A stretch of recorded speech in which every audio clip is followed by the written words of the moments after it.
In this video, we're talking about one of my favorite topics, and that's guide dogs. What's up, VIPs? Derek here, back with another video, and today I want to talk about guide dogs. I love guide dogs. I had one for about 6 years, and they're just fantastic. And I thought, you know what? Today is a good day to talk about guide dogs. I did a video way back in the day, one of my first ever videos, talking about 5 things to consider before getting a guide dog. But I thought, you know what? Today I just want to kind of give an overview, a broad stroke, just a big broad view of guide dogs, answer some of your questions, and just kind of give an in-depth look at guide dogs, what it's all about, and really what it's like having one as well. By the way, if you're new around here, my name is Derek, and I help people just like you to discover life after sight loss. Here you'll find product reviews, life advice, encouragement, how-tos, and so much more. So if that all sounds good to you, I'd love for you to consider subscribing, following, liking, and all that other good stuff so that you don't miss another single video. Now, recently I put out a few posts on social media asking you to give me some thoughts, some questions, some stories, whatever, and you guys did great. You put in a bunch of stuff, so I've got some questions that you guys asked, and I've got some thoughts based on those questions as well. So I'm going to share a bunch of stuff with you. This may turn out to be a really long video, so my apologies if you're sitting at work going, oh, how am I going to watch this? You might want to chunk it up. I don't know. We'll see.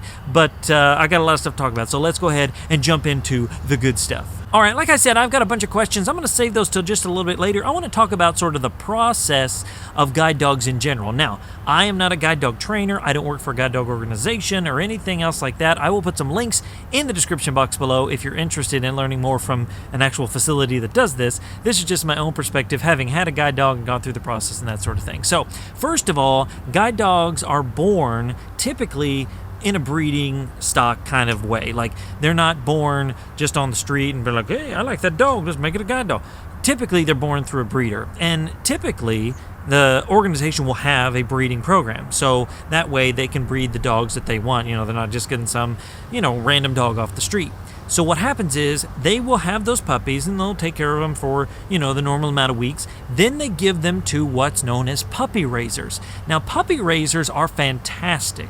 And I didn't even know how fantastic until I had one, until I watched more information about it. Puppy raisers are great. What they do is they take that puppy and they commit to the next year to 15 months, depending on the facility, and they raise that puppy as their own. And not only that, they teach it, basic obedience. They take it to different places to get it used to things. They make sure that it is going to be nice around people and other dogs and stuff like that. And it's their dog. Like, they raise it as their dog. And after the 12 to 15 months is up, what they do is they give that dog back to the organization, and then that dog goes into training. Now, I want to say this. If you're watching this and you've ever raised a puppy for a guide dog organization, or if you know people that have, I want to say thank you, because that is a huge commitment. So much so that it can just be like heartbreaking to see that dog go off. I was watching a video one time, and the people that came and picked up the dogs, one of them said, sometimes it feels like you're a Cruella de Vil, going to get these dogs. So it can be hard, but it is so rewarding for those people and for the people that will receive that dog. So puppy raisers play a huge part, and a special shout out to all the puppy raisers watching this video. Now, next, they go into training. So they'll go back to the facility, and the trainers will take those dogs and they'll start working with them. Now, here's one of the most important things to remember. Not all the puppies that get returned go into being guide dogs. Some of them might have difficulties with different things. This might be a variety of things. Some of the dogs don't like the touch or the feel of the harness on their back, and they can't take that, and so they don't end up being guide dogs. Maybe there's some aggression issues. Maybe there's issues working in a mall or in a Walmart or in a restaurant. There's lots of different reasons that they might not make it to be a guide dog. And I don't know the percentage of how many don't make it to be a guide dog or whatever, but the point is, this is a very specific field, and they're highly trained, and they have to be just right for this kind of job. Now, if they don't make it to be guide dogs, a lot of times they'll either have the option to maybe get re-serviced into something else, maybe a service dog, maybe somebody's companion, maybe, I don't know, an emotional support kind of thing. They'll get sort of replaced, and maybe even the puppy raisers will get an option to have them as well. But they go into training. So the dogs that sort of make it through, they'll go through a certain amount of training, depending on the facility, and they'll work on all kinds of things: curbs, stairs, forward, left, right, all these different commands and obedience and all that stuff, because then, after the training's over, they're going to get placed with somebody, so these dogs need to be ready to go. So this training is intense, it's focused. These trainers work very, very hard at all these different facilities, and so it's a great time for these dogs to really come into their own and find their job, because dogs love to work, especially things like labs and German shepherds and things like that. They're working dogs, and even labs are sporting breeds. They love to have something to do, and so this is a great opportunity for them to come into their own and do this work as a guide dog. Now, the next thing that happens is they go and get placed with a visually impaired person, somebody like me, maybe you, something like that. So you go into class, and a lot of times an organization will have you come to their residential facility and stay there anywhere from 2 weeks to 4 weeks. Some organizations might bring you the dog and train you in home, but a lot of times you're going to find that organizations will take you into their residential facility. So you go work with that dog. They place you with a dog. They talk to you, and there's a whole big application process for this, and we might get into that in the questions, but you got to go through a big application, months of waiting and getting approved and all that sort of thing, because they're not just going to give a dog to any random person. Remember what I said, these are highly trained dogs, and so they have to really go to a person who's going to use them and use them effectively. So once you get placed with a person or placed with a dog, you start the training process, and you go through all of that until you graduate, or you move on from that facility, and then you go home and you work with that guide dog as a team, visually impaired person and guide dog. From that standpoint, then you go on to just work as a team for as long as the dog will work. Typically, it's about 7 to 10 years, anywhere in that time frame. It could be less, depending on the situation. Sometimes there's medical issues and just home life issues, a lot of different things. But you go on to work with that dog as long as you can. And after that dog has worked for as long as it's going to work, depending on its lifetime, it then gets retired, which some people find funny, but it had a job, and so it retires from that job. And maybe it stays with you as a, pet, or maybe it goes back to the puppy raiser, or maybe it goes to a foster kind of family where they take it in and they keep it for the rest of its life. Whatever the case is, it gets retired, and it no longer has to work, because now it's going to live the sweet life as a pet. So that's the basics of the whole guide dog thing. Now, I want to jump into some questions that you guys asked and give you those answers, because hopefully this will clear up some of those, misnomers that people might have about guide dogs. So first of all, people ask, aren't they really expensive? Aren't guide dogs really expensive? Well, there's a yes and a no on that. No, typically guide dogs are not expensive, in the sense that most organizations provide the service for free because of great donors and people that provide the money to do that. So the organizations will give you transportation there and back to your home. They'll give you food. They'll give you a place to stay, and you get the dog for free, or maybe for a very small donation. But 9 times out of 10, it's going to be for free. So the guide dog itself isn't so much of the cost. Now, where the cost comes in is food, vet visits, flea and tick, heartworm, toys, all that sort of thing. That's where the cost comes in. So are guide dogs expensive? Well, no more than any regular dog necessarily, because of food and, all that other stuff. But usually to get a guide dog, it's typically free, and they provide all of that. Now, check with those specific organizations to find out what they do, but 9 times out of 10, it's going to be a free process. Hey guys, it's Derek. I wanted to jump in here during the edit of the video because I forgot to mention something about cost. Now, while it's true that we as VIPs typically don't have to pay anything to receive a guide dog, it's not that guide dogs are totally free. Somebody has to pay those bills, those vet bills, food, raising of the dog, training of the dog, all that stuff, and it can cost anywhere from $40,000 to $50,000 to get a dog well trained enough to be a guide dog for someone like you. So if you are interested in getting a guide dog and you're like, oh, I can't believe it's free. Well, yes, it's free to us. However, there are some great people behind the curtain, if you will, paying those bills, those $40,000 to $50,000 bills.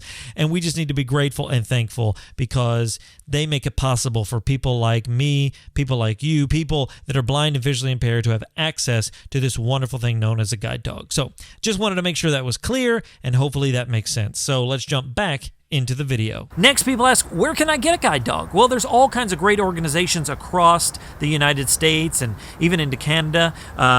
There's Guide Dogs for the Blind, there's Guiding Eyes, there's The Seeing Eye, there's Leader Dog, there's Pilot Dog, Guide Dog Foundation, there's some in the UK. There's just all kinds of places. I'm going to put some links down in the description where you can find more information about these facilities because they're awesome, they're so friendly, they're so helpful. I've worked with an organization to get my guide dog, and I'll talk more about that in just a minute, but all of them I've talked to have been fantastic. So check those links in the description if you're interested in getting a guide dog for yourself. Next up, somebody asked, what am I responsible for after getting the guide dog? Well, we talked about that, feeding them, taking them to the vet, putting flea and tick medications on them, giving them heartworm medication, grooming, all that stuff you're responsible for, just like your normal dog would be, but even more so because you're taking this dog into public places. Say you take it to a restaurant or something like that, you want your dog to be in the best health and shape it can be. You don't want a mangy dog who hasn't eaten in a long time and looks rough and smells bad. You don't want that.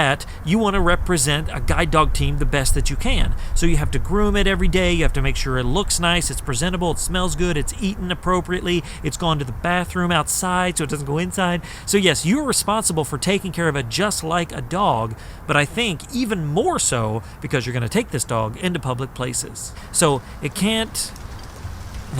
raining.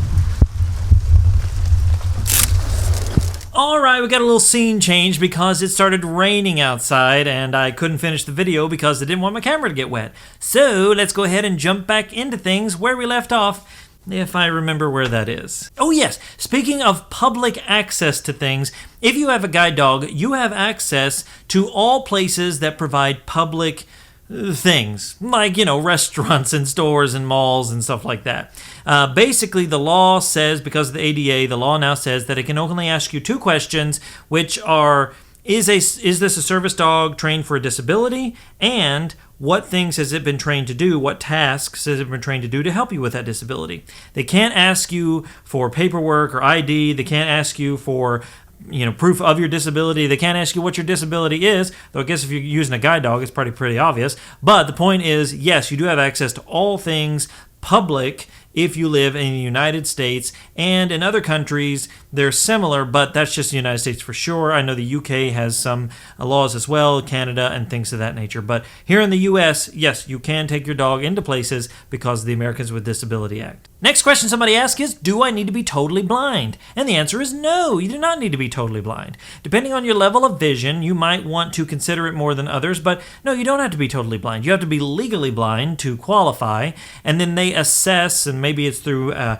videotape or the home visit or something like that, they'll assess how your vision affects your travel with a white cane and things of that nature. Speaking of the white cane, by the way, you do have to have orientation and mobility skills before you go get a guide dog. That means you can't just lose your sight and go, well, I want a guide dog, forget the cane. No. They want you to know how to use the cane, how to get around with good orientation, with good mobility, that sort of thing. You have to go through training first. So make sure that that is something you have done. And if you're looking to do that, some guide dog facilities will actually provide that training, and you can do it with them with the hopes of someday being able to get a guide dog as well. Someone also asked what breeds are used. Well, typically you're going to see Labradors and Golden Retrievers a lot of times, and usually Black Labs, Yellow Labs, and a mix between Labs and Golden Retrievers. Some places will use German Shepherds. Some places I've seen Doberman Pinschers.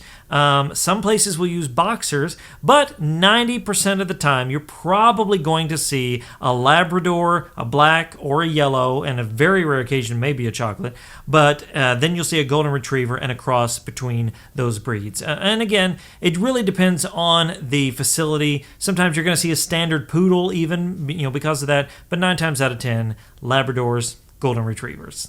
Which, by the way, are great dogs for sure. Someone asked me, how do puppies get their names? Now, most facilities will name the puppy in the breed that they have at that breeding facility. They'll have, a group or a litter of puppies, and some places will take a letter of the alphabet. They'll say, let's say letter K, and they'll name all those puppies. Say there's 8 puppies, Kane and Kristoff and something else with a K. Anyway, I can't think right now. But the point is, they'll name it with that letter, and then the next breed gets the next letter, and down on the alphabet they'll go.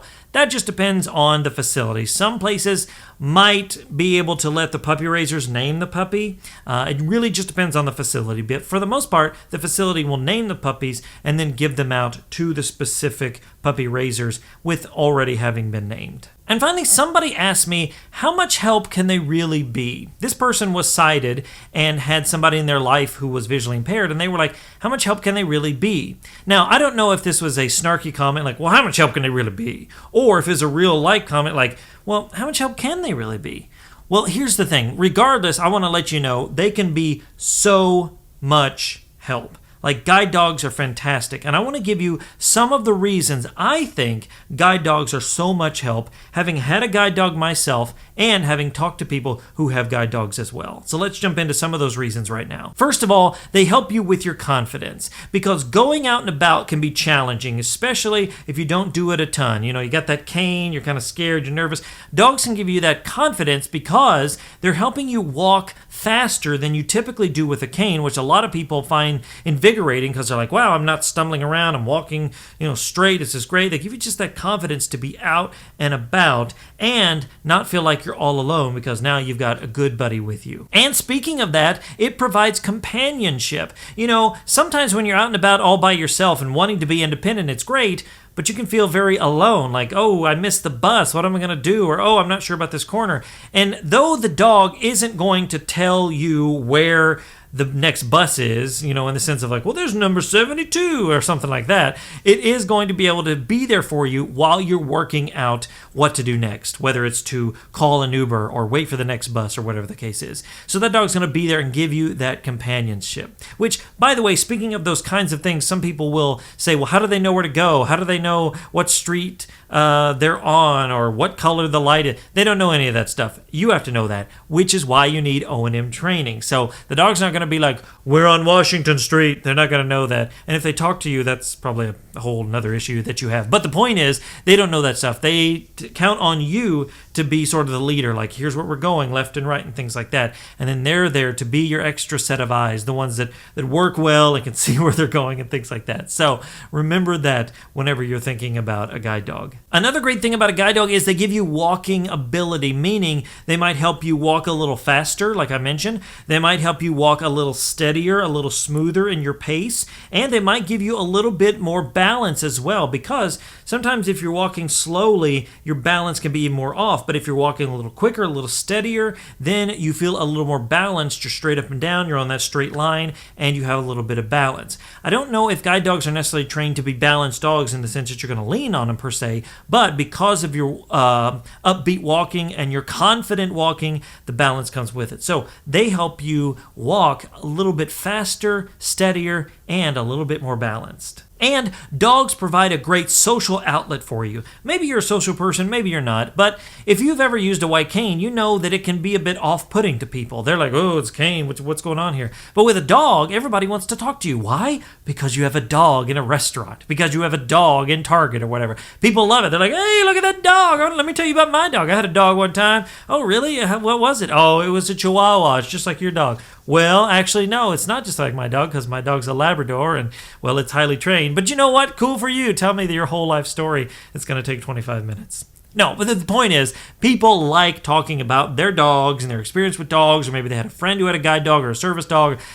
Not to mention, they just like talking to people with dogs, and then it's more social. Now, if you like that, awesome. If you don't, maybe not great. But the point is, they're going to help you provide sociability. They're going to help you with connecting with people. I've heard many blind people say, I just didn't have that many friends, and now I feel like I'm so much more social because of my guide dog. So that's one great benefit of having a guide dog. So how much can they really help? They can help a ton. They're great. They're highly trained. They're wonderful, wonderful dogs. Now, finally, as I mentioned through this whole video, I have had a guide dog myself. Years ago, I had a dog named Scout. He was a yellow lab, which I think I've mentioned on the channel before, but he was a great, great dog. He was smart. He was calm. He was wise. He was steady. He was just a great great dog. Now, he was a dog. He did, things like one time when I was in college, I was walking around and I had the leash like draped over my arm because I was carrying a tray, and he dove for some food on the floor. My tray went bloop all over the floor, so that wasn't really great.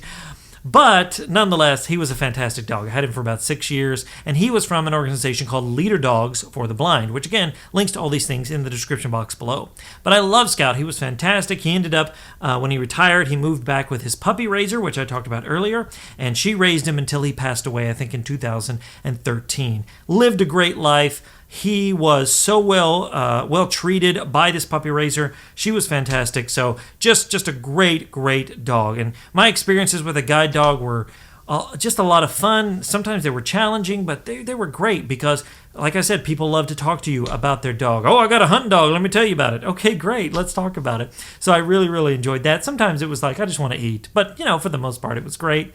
And having a dog out and about is a lot of fun for companionship, for confidence, and all that sort of thing.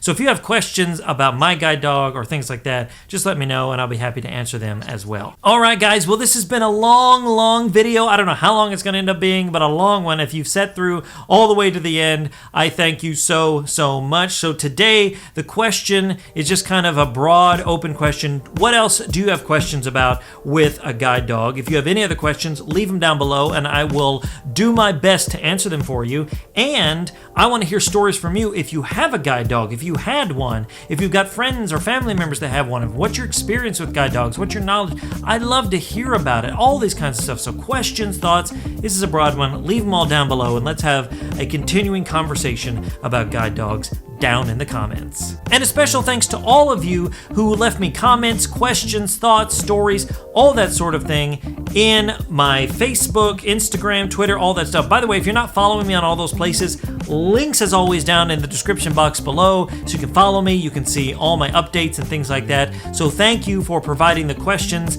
and the comments and the thoughts for this video so that I can make this and provide the best information I possibly could. Hey, if you like this video, if you found it helpful, make sure to give it a big thumbs up and share it out with somebody that you know. And if you're watching this on YouTube, make sure to hit that subscribe button and turn on notifications so that you don't miss another single video. Thanks so much for watching wherever you are, and until next time, remember that sight loss isn't the end, it's just the beginning. My name's Derek Daniel from LifeAfterSightLoss.com, and I'll see you in the next one.